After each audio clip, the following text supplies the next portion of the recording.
ये कछुआ वंश का इतिहास।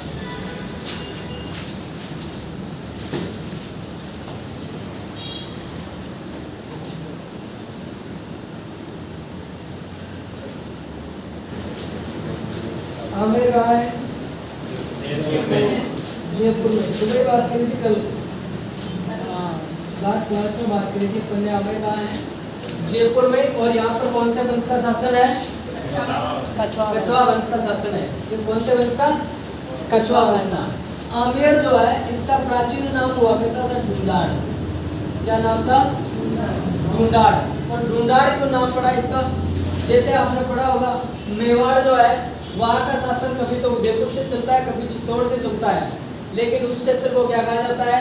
मेवाड़ कहा जाता है। और मेवाड़ में 5-6 जिले बनाए होंगे सर ने, जैसे उदयपुर, चित्तौड़गढ़, प्रतापगढ़, है ना, राजसमंद, ये वाले जो जिले हैं, भीलवाड़ा का कुछ क्षेत्र पहले उदयपुर और उसका डूंगरपुर और बांसवाड़ा का भी आता था, तो उस वाले सारे एरिया को क्या कहा जाता था? मेवाड़ कहा जाता था। इसी प्रकार आमेर जो है इसके प्राचीन समय में यहाँ पर एक नदी बहा करती थी और उस नदी का नाम था ढूंढ नदी। कौन सी नदी? ढूंढ नदी। और ये जो नदी प्रवाहित होती थी, इस नदी का जो प्रवाह क्षेत्र था, उस प्रवाह क्षेत्र वाले जो क्षेत्र था उसको क्या किस नाम से जानते थे? ढूंढाड़ के नाम से जाना जाता था। और इस ढूंढाड़ क्षेत्र में जो है एक अपना जयपुर आता था, एक तो इम्पोर्टेंट मुख्यतया कौन आता था? जयपुर आता था। कुछ क्षेत्र इसमें आता था, कौन सा? दौसा का आता था, ठीक है। कुछ क्षेत्र इसमें आता था टोंक जिले का भी। कौन से जिले का? टोंक जिले का। तो इन क्षेत्र को मिलाकर के क्या कहा जाता था प्राचीन समय में? ढूंढाड़ क्षेत्र कहा जाता था। कौन सा क्षेत्र हो गया? ढूंढाड़ क्षेत्र। अब आमेर में जो है यहाँ की बात करें तो यहाँ पर कौन सा वंश है? कछुआ वंश। जिस प्रकार आपने मेवाड़ में पढ़ा था, अपन ने कौन सा वंश था? गुइल वंश था ना मेवाड़ में। इसी प्रकार यहाँ पर कौन सा वंश है? कछुआ वंश है। कुछ समय तक गुइल वंश ने शासन किया है, फिर उसके बाद में एक नया वंश और पढ़ा होगा आपने मेवाड़ में, जिसे सिसोदिया वंश कहा गया था, ठीक है। गुइलों के बाद में सिसोदियाओं ने शासन किया। यहाँ पर कौन शासन कर रहा है? कछुआ वंश। यहाँ देखो किस प्रकार से कछुआ वंश क्यों पड़ा इसका नाम? तो ऐसा कहा जाता है कि यहाँ के जो राजा थे अपने आप को कुश का वंशज मानते हैं। इसको अपने आप को कुश का वंशज मानते हैं। कुश कौन है? राम का पुत्र, भगवान श्री राम का पुत्र है। और कुश के वंशज होने के कारण ये क्या कहलाए? कछुआ कहलाए। इस कुश से पहले स्टार्टिंग में तो कुश से बना शब्द कुशवाहा। क्या बना था? कुशवाहा। और इस कुशवाहा से धीरे धीरे अपभ्रंश होते होते क्या बन गया? इससे कछवाहा शब्द बन गया है। क्या बन गया? कछवाहा। अब कुश भी कौन थे? कुश जो थे भगवान श्री राम के पुत्र थे। कौन थे? भगवान श्री राम के पुत्र थे। और भगवान श्री राम किस वंश के थे? तो वो कौन से वंश के थे? रघुवंश के थे। कौन से वंश के? रघुवंश के थे। इसलिए आमेर का जो कछुआ वंश है इनको रघुवंश तिलक भी कहा जाता है। क्या कहा जाता है? रघुवंश तिलक भी इनको कहा जाता है। कौन से वंश को? कछुआ वंश को। क्या क्या नाम है? एक तो ये कुश के वंशज है भगवान श्री राम के पुत्र, और कौन से वंश है? रघुवंश तिलक भी इनको कहा जाता है, ठीक है। ये आमेर में किस प्रकार से आया उसकी बात करें तो एक नरवर का राजकुमार था। नरवर पड़ता है अपने एमपी में, ग्वालियर के आसपास है नरवर। और ये नरवर एमपी का एक राजकुमार था जिसका नाम था दुल्हे राय। क्या नाम था? दुल्हे राय। ये दुल्हे राय नरवर से यहाँ आया था। इसका ऐसा कहा जाता है कि जो ये दुल्हे राय है इसका ससुराल हुआ करता था दौसा में। कहाँ पर? दौसा में। दौसा है ना, यहाँ पर इसका ससुराल हुआ करता था। दौसा में ये आया और दुल्हे राय, और इस दुल्हे राय ने दौसा में उस समय बड़ गुजरों का शासन था। किसका? बड़ गुजर एक जाति थी। इन बड़ गुजर जाति का यहाँ पर शासन था। कहाँ पर? दौसा में। और इन बड़ गुजरों को हराया किसने? दुल्हे राय ने। इसको हरा दिया, दौसा के बड़ गुजरों को हरा दिया। और दौसा के बड़ गुजरों को हराने के बाद में दौसा पर क्या कर लिया इसने? अपना अधिकार कर लिया। क्या कर लिया? अपना अधिकार कर लिया। और अधिकार करके दौसा को अपनी क्या बना ली इसने? राजधानी बना ली। क्या बना ली? राजधानी। तो आमेर के क्वेश्चन पूछता है आमेर से कि आमेर वाले जो कछुआ वंश है और कछुआ वंशों की प्रारंभिक राजधानी कौन थी? तो प्रारंभिक राजधानी कौन हो जाएगी? दौसा हो जाएगी। कौन हो जाएगी? दौसा। आमेर वालों की कछुआ वंश की प्रारंभिक राजधानी कौन है? दौसा। या यूं कहे कि इनका दुल्हे राय जो है इसको आमेर रियासत का क्या मानते हैं? संस्थापक मानते हैं। आमेर रियासत का क्या है, ये संस्थापक है, या यूं कहे संस्थापक कह दो, मूल पुरुष कह दो। क्या कह सकते हैं, मूल पुरुष, और एक क्या है, आदि पुरुष। आपसे पूछे कि आमेर के कछुआ वंश का संस्थापक कौन है, तो संस्थापक कौन है, दुल्हे राय।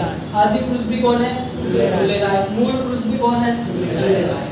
अब देखो ये जो दुल्हे राय है, ये नरवर का राजकुमार था, और नरवर से कहाँ आया, दौसा आया, और दौसा के किसको हरा दिया, बड़ गुजरों को हराकर दौसा पर क्या कर लिया इसने, अपना अधिकार कर लिया, और अधिकार करके दौसा को अपनी क्या बना ली इसने, राजधानी। देखो दुल्हे राय कैसे नाम पड़ा इसका, जो दुल्हे राय है इसका मूल नाम जो था, मूल नाम था इसका तेजकरण। क्या नाम था, तेजकरण। लेकिन ये हमेशा कैसे रहता था, दूल्हे के जैसे रहता था, हमेशा कैसे, दूल्हे के जैसे, बन ठन के ना धो के बढ़िया तरीके से रहता था, ये नए कपड़े पहन के, है ना, इसलिए इसका नाम क्या पड़ गया, दूल्हे के जैसा रहने के कारण क्या नाम पड़ गया इसका, दुल्हे राय नाम पड़ गया। मूल नाम तो क्या था इसका, तेजकरण था। इसने क्या किया, दौसा के बड़े गुजरों को हराकर उसको अपनी राजधानी बना लिया। फिर वहां से इसने अपना साम्राज्य का विस्तार करते हुए दौसा से आगे बढ़ते हुए एक जगह थी रामगढ़। कौन सी जगह थी, जयपुर में रामगढ़ नामक एक स्थान था, और रामगढ़ में जो था, यहाँ पर रामगढ़ में मीणाओं का अधिकार था। कौन सी जाति का, मीणा जनजाति का अधिकार था, कहाँ पर, रामगढ़ में। तो रामगढ़ में आया दुल्हे राय, और रामगढ़ के मीणाओं को भी क्या कर दिया इसने, हरा दिया। मीणाओं को पराजित करके रामगढ़ पर भी अपना क्या कर लेता है, ये अधिकार कर लेता है। कौन, दुल्हे राय। दुल्हे राय कहाँ भी अपना अधिकार कर लिया, रामगढ़ में। और इस रामगढ़ में एक माताजी के मंदिर का निर्माण करवाया इसने, जिस माताजी का नाम है जमुआई माता। क्या नाम है, जमुआई माता। और ये जमुआई माता जो है बाद में कालांतर में यही जमुआई माता जो है कछुआ वंश की क्या बनी, कछुआ वंश की कुल देवी बनी। क्या बनी, कछुआ वंश की कुल देवी बनी। कौन सी माता, जमुआई माता। और इन्हीं जमुआई माता के नाम पर रामगढ़ का नाम बदलकर क्या हो गया, जमुआ रामगढ़ हो गया। क्या हो गया, जमुआ रामगढ़ हो गया। ये जो रामगढ़ है, ये इसी रामगढ़ में मीणाओं को हरा दिया किसने, दुल्हे राय ने। और रामगढ़ में क्या करवा दिया, जमुआई माता के मंदिर का निर्माण करवा दिया, और इस रामगढ़ को अपनी दूसरी राजधानी बना लिया। अपनी क्या बना लिया, दूसरी राजधानी। तो आमेर वाले कछुआ वंश की प्रारंभिक राजधानी तो कौन है, दौसा। लेकिन दूसरी राजधानी कौन बन गई है, रामगढ़। और रामगढ़ में कौन सी माता जी, जमुआई माता जी। इसलिए जमुआई रामगढ़ का नाम क्या हो गया है, जमुआ रामगढ़ हो गया है। और ये जो रामगढ़ था, इस रामगढ़ को ढूंढाड़ का पुष्कर कहा जाता था। ढूंढाड़ का क्या कहते थे, पुष्कर। क्यों भाई, ढूंढाड़ का पुष्कर क्यों कहते थे इसको, जिस प्रकार अपने पुष्कर में, जिस प्रकार पुष्कर में गुलाब की खेती होती है ना, गुलाब वाले फूल की, उसी प्रकार यहाँ रामगढ़ में भी गुलाब के फूल की खेती की जाती है। इसलिए ये जो पुष्कर तो पुष्कर आई, लेकिन इसी के साथ में रामगढ़ में गुलाब की जो खेती होने के कारण, और रामगढ़ किस क्षेत्र में पड़ता है, ढूंढाड़ वाले क्षेत्र में, इसलिए इसको ढूंढाड़ का क्या कहा जाता है, पुष्कर कहा जाता है। ये बातें थी किसके बारे में, दुल्हे राय के बारे में। कहाँ से आया दुल्हे राय, नरवर से आया। इसका मूल नाम क्या था, तेजकरण था। सबसे पहले कहाँ आया, दौसा में आया। दौसा के किसको हराया, बड़ गुजरों को हराया, और क्या कर लिया, दौसा पर अपना अधिकार कर लिया। अधिकार करके क्या बना लिया, उसको अपनी राजधानी बना लिया। इसलिए दुल्हे राय को आमेर रियासत का क्या कहते हैं, संस्थापक क्या कहते हैं, मूल पुरुष क्या कहते हैं, आदि पुरुष कहते हैं। फिर इसने रामगढ़ के किसको हराया, मीणाओं को हराया। और रामगढ़ के मीणाओं को हराने के बाद में रामगढ़ को अपनी क्या बना लिया, दूसरी राजधानी बना लिया। और कौन सी माता जी के मंदिर का निर्माण करवा दिया, जमुआई माता के मंदिर का निर्माण करवा दिया। और जमुआई माता जो है, इसको क्या कहा जाता है, कछुआ वंश की कुल देवी कहा जाता है। एक देवी तो होती है कुल देवी, और एक होती है क्या, आराध्य देवी। कौन सी देवी, आराध्य देवी।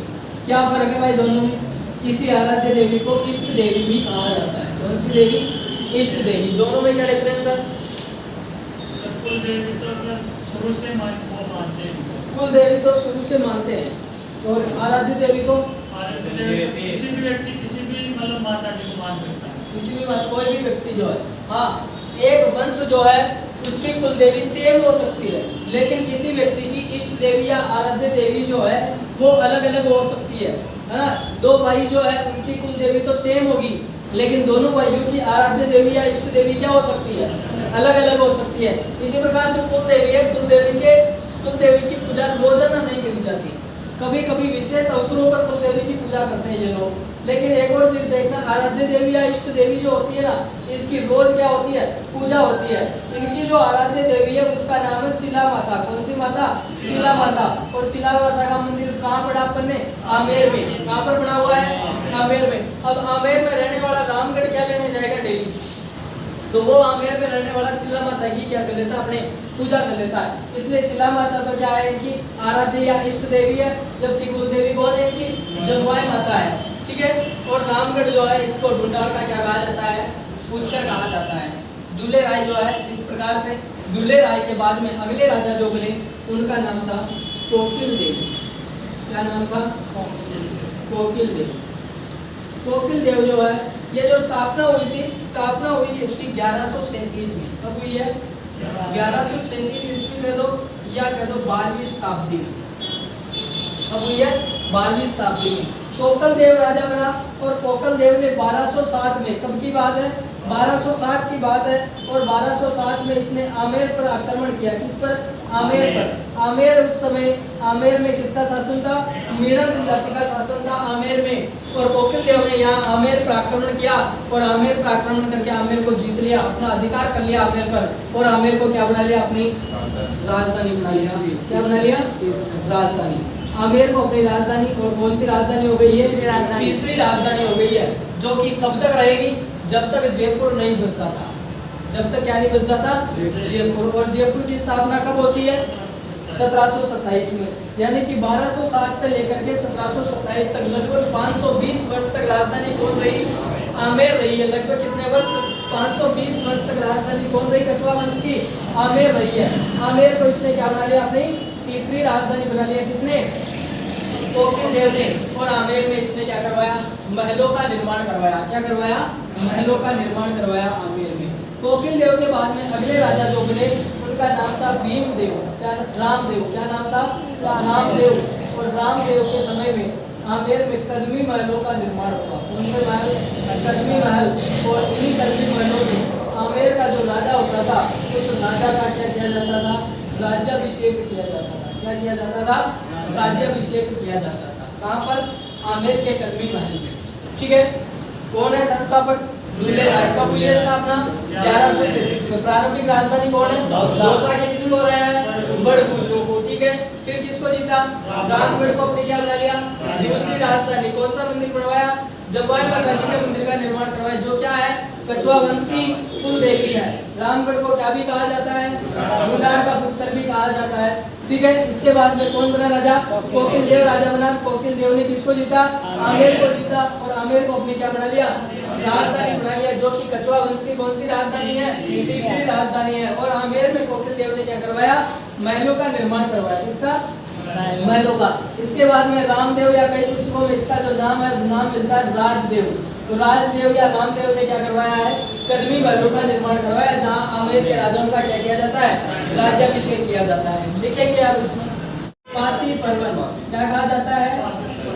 पाती पर्वन कहा जाता है। और ये जो पाती पर्वन वाली व्यवस्था थी, इसी के कारण पृथ्वीराज कछवा के पास भी निमंत्रण पत्र पहुंचा। और पृथ्वीराज कहाँ आया? पांडवों वाले युद्ध में किसके साथ लड़ने के लिए आया? राणा सांगा के साथ ये लड़ने के लिए आया। तो क्वेश्चन पूछा जाता है कि आमेर का ऐसा कौन सा राजा था जिसने पांडवा के युद्ध में राणा सांगा का साथ दिया? तो वो कौन था? पृथ्वीराज कछवा था। यही पृथ्वीराज कछवा था जिसके शासन काल में रामानंदी संप्रदाय के, कौन से संप्रदाय? रामानंदी संप्रदाय के कृष्णदास पैहारी। क्या नाम था? कृष्णदास पैहारी। और ये जो कृष्णदास पैहारी है, इन्होंने गलताजी में, कहाँ पर? गलताजी में, जयपुर में है ये गलताजी। इन गलताजी को जयपुर की काशी भी कहा जाता है। और गलताजी में इन्होंने क्या करी? रामानंदी संप्रदाय की पीठ की स्थापना कर दी। कौन सी पीठ है? रामानंदी संप्रदाय की पीठ। किस कौन आए थे? कृष्णदास पैहारी। कहाँ पर आए? गलताजी में। और किसके समय आए? पृथ्वीराज कछवा के काल में आए थे। पृथ्वीराज कछवा के बारे में कहा जाता है कि इसके 12 पुत्र थे। कितने पुत्र थे? 12 पुत्र थे। और आमेर को इसने 12 बराबर भागों में विभाजित कर दिया। कितने भागों में? 12 बराबर भागों में अपने पुत्रों में बांट दिया, इसलिए आमेर का नाम पड़ गया फिर 12 कोटड़ी। क्या नाम पड़ गया? क्या नाम पड़ गया है? 12 कोटड़ी नाम पड़ गया किसका? आमेर का। आमेर में अपने 12 पुत्रों को डिवाइड कर दिया था, इसलिए आमेर का नाम क्या पड़ गया? 12 कोटड़ी। ये 3 बातें पृथ्वीराज कछुआ के बारे में। एक बात तो इसने राणा सांगा का साथ दिया कौन से युद्ध में? खानवा के युद्ध में। इसके समय कौन आए? कृष्णदास पयारी आए, जिन्होंने रामानंदी संप्रदाय की पीठ की स्थापना कर दी। कहाँ पर? गलता जी में। और अपने 12 पुत्रों में डिवाइड कर दिया, इसलिए क्या नाम पड़ गया? 12 कोटड़ी नाम पड़ा। क्या नाम पड़ा? 12 कोटड़ी नाम पड़ा है। ठीक है। जो पृथ्वीराज कछुआ थे, इन पृथ्वीराज कछुआ के बाद में अगले राजा बने थे रतन सिंह। कौन बने राजा? रतन सिंह कछुआ। कौन बने थे? रतन सिंह कछुआ राजा बने। और इन्हीं रतन सिंह कछुआ के समय जो 2 शाखाएं थी उनका जन्म हुआ। एक तो नाम था नरु और एक का नाम था शेखा। क्या नाम था? शेखा। इस नरु से तो एक शाखा बड़ी राजपूतों की, जिसे कहा जाता है नरु का शाखा, और इस शेखा से बड़ा शेखावत शाखा। कौन सी शाखा? शेखावत शाखा। ये शेखा जो था, ये शेखावटी क्षेत्र में चला गया और वहां जाकर कौन से वंश की स्थापना कर ली? शेखावत वंश की स्थापना कर ली। शेखावटी क्षेत्र में कौन कौन से जिले आते हैं? सीकर, झुंझुनू और चूरू जिले आते हैं। वहां चला गया शेखा और इसने कौन से वंश की स्थापना कर ली? शेखावत वंश की स्थापना कर ली। ये जो रतन सिंह था, इस रतन सिंह की हत्या कर दी इसके भाई आसकरण ने। किसने कर दी? आसकरण ने। और आसकरण ने रतन सिंह की हत्या करके स्वयं को क्या कर दिया? राजा घोषित कर दिया। लेकिन एक व्यक्ति था जिसका नाम था बारमल या बिहारी मल। क्या नाम था? बारमल या बिहारी मल। और इस बारमल या बिहारी मल ने क्या कर दिया? इस आसकरण को, जिसने अपने भाई की हत्या करी थी, इसको हटाकर स्वयं को क्या कर दिया? राजा घोषित कर दिया। यानी कि आमेर के कछुआ वंश का अगला राजा कौन बन गया? बारमल या बिहारी मल बन गया है। ठीक है, लिखेंगे अब। बनने वाला राजपूताने का पहला व्यक्ति कौन है? बारमल। कौन है? बारमल। मुगलों के देवता को या अकबर के देवता को स्वीकार कर लिया किसने? बारमल ने। और बारमल की 2 बार मुलाकात हुई अकबर से। कितनी बार? 2 बार। सबसे पहले ये मिला था नारनौल में। कहाँ पर? नारनौल पड़ता है अपने कहाँ? HR में, हरियाणा में पड़ता है नारनौल। यहाँ पर एक कोई अखाड़ा चल रहा था और उस अखाड़े में बारमल भी गया हुआ था और अकबर भी आया हुआ था। कौन? अकबर। यहाँ पर क्या होता है? इस नारनौल के मैदान में एक हाथी था। क्या था? हाथी। और हाथी जो है अनियंत्रित हो जाता है। हाथी क्या हो जाता है? अनियंत्रित हो जाता है। और हाथी इन कंट्रोल होने के बाद में इसको वैसा कंट्रोल करना बहुत मुश्किल होता है। किसको? हाथी को। तब इस बारमल ने क्या करा? इस हाथी को नियंत्रण में लिया, अपने नियंत्रण में लिया। इससे प्रभावित होकर, बारमल की वीरता से प्रभावित होकर अकबर ने, किसने? अकबर ने। और अकबर का एक मजनू था। कौन था? मजनू था, मजनू खान। कौन था? एक सैनिक, मजनू खान। और इस मजनू खान को कहा कि भाई इस वीर व्यक्ति को पकड़ कर लाओ, ये कौन है? जब बारमल को पकड़ के लाया गया इसके पास, अकबर के पास, तो अकबर से कहा इसने कि मैं आमेर का हूँ और आमेर का राजा हूँ, वर्तमान में आमेर का शासक हूँ मैं। तो अकबर और बारमल की पहली मुलाकात कहाँ पर होती है? नारनौल में। जब बारमल ने किसको नियंत्रित किया? एक अनियंत्रित हाथी को नियंत्रित किया। इसकी वीरता से प्रभावित होकर किसके माध्यम से? मजनू खां के माध्यम से। किसके माध्यम से? मजनू खां के माध्यम से बारमल और किसकी मुलाकात होती है? अकबर की मुलाकात होती है। देखो इनकी दूसरी जो मुलाकात होती है, जब अकबर जो है जब जियारत पर जा रहा था। कहाँ जा रहा था? जियारत करने। कहाँ आ रहा था? अजमेर में आ रहा था। कहाँ आ रहा था? अजमेर में। तब एक सैनिक था अकबर का जिसका नाम था चगताई खां। क्या नाम था? चगताई खां। और इस चगताई खां के माध्यम से बारमल की मुलाकात होती है अकबर से। कहाँ पर? सांगानेर में। कहाँ पर होती है? सांगानेर, जयपुर में इसकी मुलाकात होती है। किससे? वापस अकबर से। 2 मुलाकात हुई है। जब अकबर जियारत करके अजमेर में ख्वाजा मोइनुद्दीन चिश्ती की जियारत करके वापस लौट रहा था, तब 1562 में, कब? 1562 में बारमल जो है इसने अपनी पुत्री हरका बाई, क्या नाम है? हरका बाई। और इस हरका बाई का विवाह किसके साथ कर दिया? अकबर के साथ। और कौन से स्थान पर? तो ये स्थान था सांबर नामक स्थान। कहाँ पर कर दिया है? सांबर में। सांबर में अकबर ने अपनी पुत्री हरका बाई का विवाह किसके साथ में कर दिया है? अकबर के साथ। अकबर के साथ कर दिया। यानी कि बारमल जो है ये राजपुताने का पहला ऐसा राजा है जिसने अकबर की वीरता को या मुगल वीरता को स्वीकार किया है। इसी के साथ साथ ये राजपुताने का ऐसा भी राजा है जिसने मुगलों से किस प्रकार के संबंध स्थापित कर लिए? वैवाहिक संबंध स्थापित कर लिए। तो वो कौन है?